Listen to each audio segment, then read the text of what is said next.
Manchester United's decision to keep Erik ten Hag as manager is largely dependent on the Dutchman building a good working relationship with the club's new leadership group. Speaking in between training sessions on Friday, Ten Hag wanted to banish any lingering issues over the fact that Ineos sporting director Sir Dave Brailsford and United's new technical director Jason Wilcox spoke to candidates for his job at the end of last season. "We are now in new season," said Ten Hag. "We left everything behind, we are looking forward. It's a great project, we want to work and we want to win. I want to collaborate, I can't do this on my own. Players, staff, leadership, I'm sure we will have even more success. It's a new dynamic.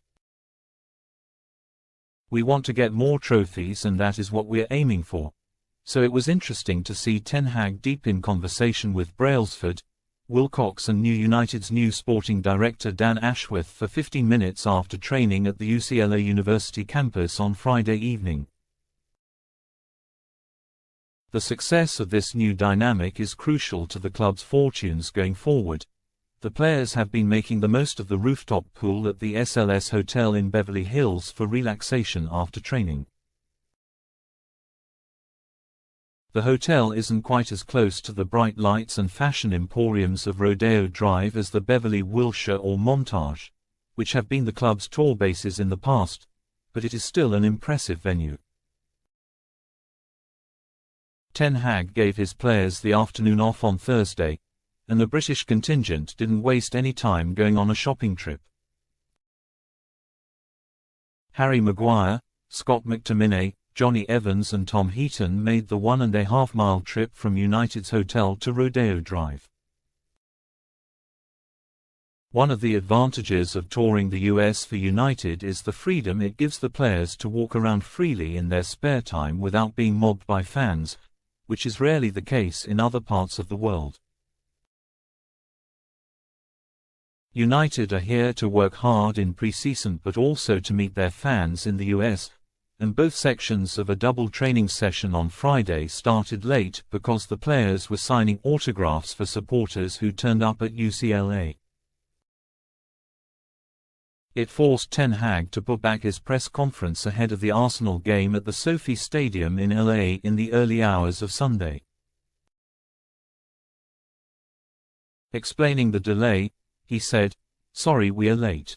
But there are a lot of fans outside so we did some signings before the training so we started training late and then we had a good session.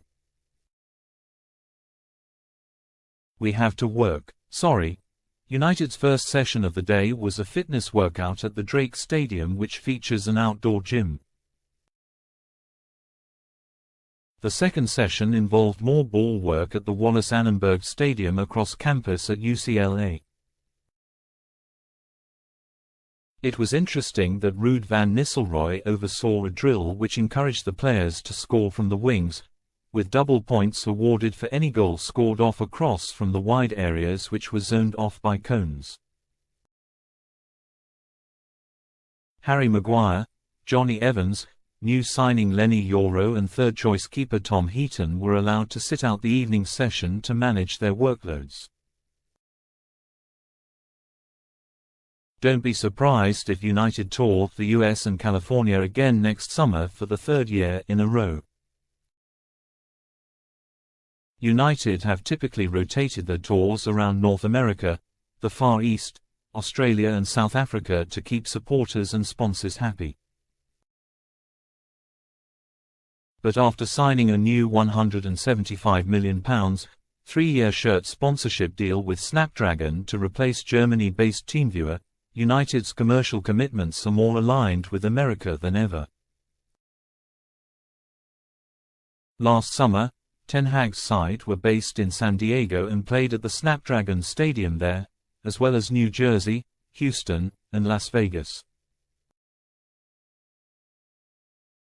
This year United have set up camp in Los Angeles, where they meet Arsenal, but will play Real Betis at the Snapdragon Stadium again before traveling east to meet Liverpool in Columbia, South Carolina.